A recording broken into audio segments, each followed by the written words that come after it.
بسم اللہ الرحمن الرحیم۔ صفحہ نمبر 330 اور حدیث نمبر 688 کے راوی سیدنا علی بن ابی طالب رضی اللہ تعالیٰ عنہ کے متعلق پچھلی 3 کلاسز میں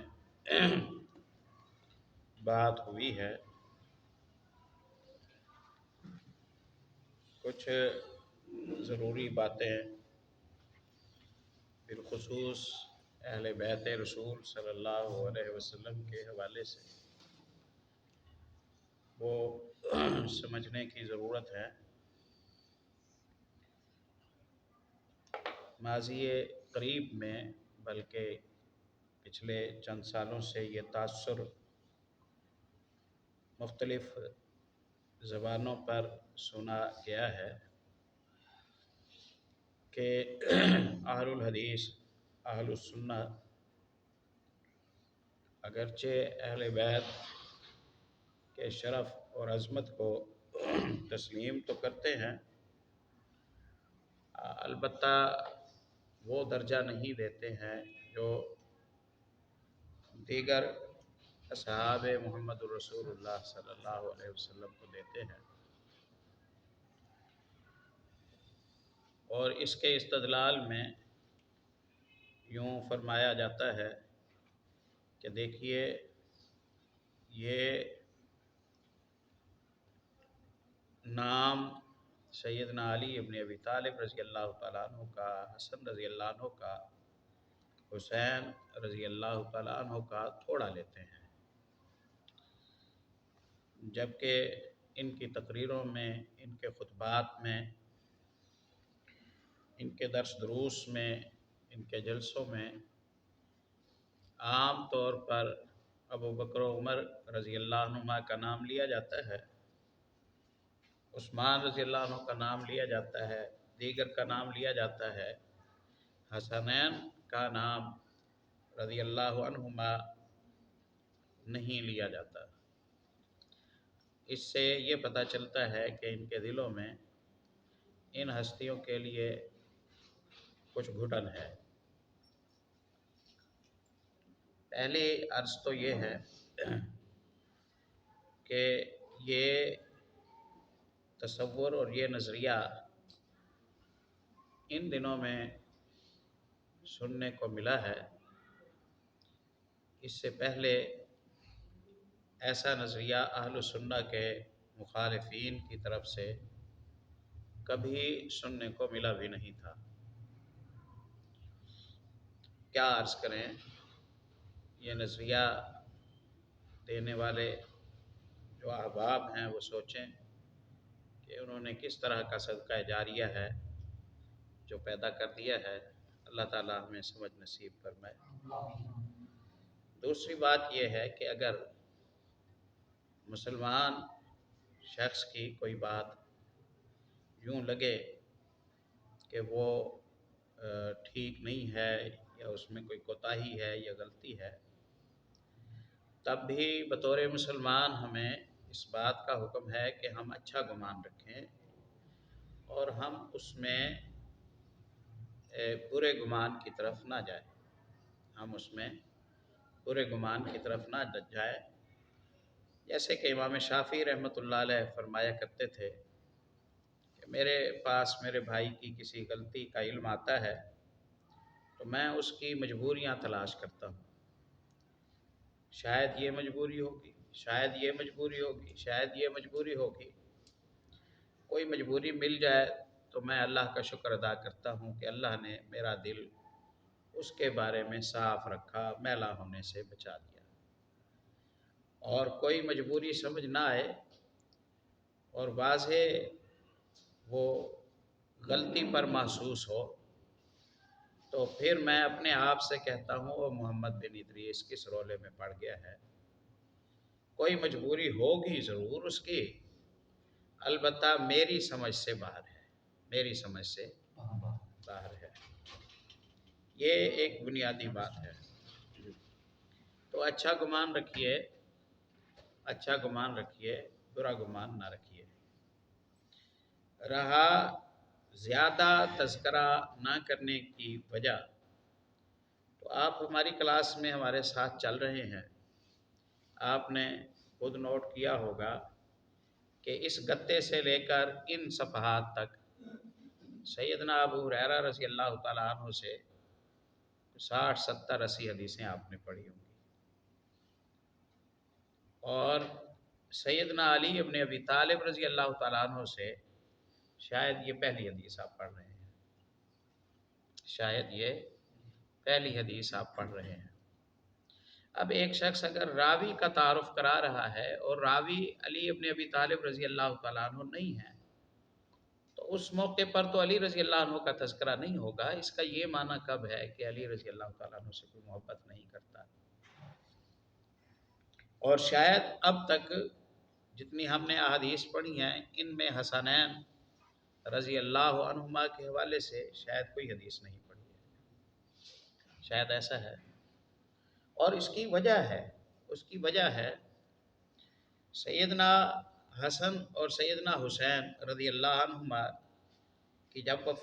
نبی کریم صلی اللہ علیہ وسلم کی وفات ہوئی تو ان کی عمر 6 سال 7 سال 8 سال ایسے عمر تھی ان کی، اور یہ عمر طلب علم کی نہیں ہے، روایت حدیث کی نہیں ہے، روایت حدیث کی نہیں ہے۔ اور محدثین سند کو عالی رکھنے کی کوشش کرتے ہیں، گویا حسنین کریمین رضی اللہ عنہما سبتین نبی صلی اللہ علیہ وسلم کے دونوں نواسے، وہ شاگرد ہیں اصحاب رسول اللہ صلی اللہ علیہ وسلم کے، عبداللہ بن عباس رضی اللہ تعالیٰ عنہ کے، عبداللہ بن زبیر رضی اللہ تعالیٰ عنہ کے، ابو سعید خدری رضی اللہ تعالیٰ عنہ کے، صدیق و فاروق کے، ان لوگوں کے، ان بزرگوں کے شاگرد ہیں۔ تو جب اصل استاد سے روایتیں آ جاتی ہیں تو شاگردوں سے مرویات تھوڑی ہیں، کیونکہ تعلم کی عمر تک جب وہ پہنچے اس وقت تک اصحاب رسول اللہ صلی اللہ علیہ وسلم کی ایک پوری جماعت موجود تھی، ایک پوری جماعت موجود تھی۔ پھر کچھ راویوں کے روایت کثرت سے نہ کرنے کی وجہ یہ بھی تھی احتیاط کہ کہیں کوئی صاحب نہ ہو جائے، کچھ بھول نہ جائے، جنگی مصروفیات، حکومتی مصروفیات، دفتری نوعیت کی مصروفیات یا دیگر چند مصروفیات تھیں، جن کی وجہ سے بعض صحابہ کرام سے بہت ساری مرویات ہیں اور بعض صحابہ کرام سے بہت تھوڑی مرویات ہیں۔ تو اس میں یہ مجبوری ہے، یہ وجہ ہے جس کی وجہ سے حسنین کریمین رضی اللہ تعالیٰ عنہما کا زیادہ تذکرہ جو ہے وہ آپ کو سننے میں نہیں ملتا۔ اور شاید اسی طرح ہی جیسے میں نے علی ابن ابی طالب رضی اللہ عنہ کا یہاں تذکرہ کیا، ہم ان صفحات میں عمر ابن خطاب رضی اللہ تعالیٰ عنہ کی مرویات دیکھیں تو وہ بھی شاید ان 5 انگلیوں کی تعداد میں زیادہ سے زیادہ ہم نے اب تک پڑھی ہوگی، اگر زیادہ پڑھی ہوگی تو ہم 688 حدیثیں پڑھ چکے ہیں، اور ان میں سیدنا عمر رضی اللہ تعالیٰ عنہ سے 5 بھی روایتیں شاید ہم نے نہیں پڑھی، عثمان رضی اللہ تعالیٰ عنہ کے حوالے سے جو مرویات ہیں وہ اتنی بھی نہیں ہوں گی جو ہم نے یہاں پڑھی ہیں، اور ابو بکر رضی اللہ تعالیٰ عنہ سے تو شاید ایک روایت پڑھی ہے، مجھے یاد پڑتا ہے کہ بخاری میں اب تک صرف ایک روایت پڑھی ہے۔ تو کیا اہل السنہ ان باقی ہستیوں سے بھی محبت نہیں کرتے؟ ایسا کیوں سوچتے ہیں آپ؟ ایسا نہ سوچیں، مسلمانوں کے متعلق اچھا گمان رکھیں، چغلیاں نہ کریں اہل اسلام کی، ان کے متعلق بدگمانی نہ پھیلائیں، اعتراض نہ کریں، یہ وجہ ہے، یہ وجہ ہے۔ بعض صحابہ کرام کی جو مصروفیات تھیں ان کی وجہ سے ان کی روایت حدیث زیادہ نہیں ملتی۔ مثلا مدینے میں ہیں جو صحابہ کرام، یہ مرکز علم تھا، ان سے بکثرت روایتیں ہوئی ہیں۔ امام بخاری رحمہ اللہ کہتے ہیں ایک دفعہ میں نے سیدنا ابو ہریرہ رضی اللہ عنہ کے شاگرد گننا شروع کر دیے اپنے حافظے کی بنیاد پر، تو 300 سے زیادہ شاگرد مجھے حافظے میں آ گئے ایک ہی مجلس میں، ایسے گنتے گنتے میں 300 سے زیادہ تابعین میں نے شمار کر لیے،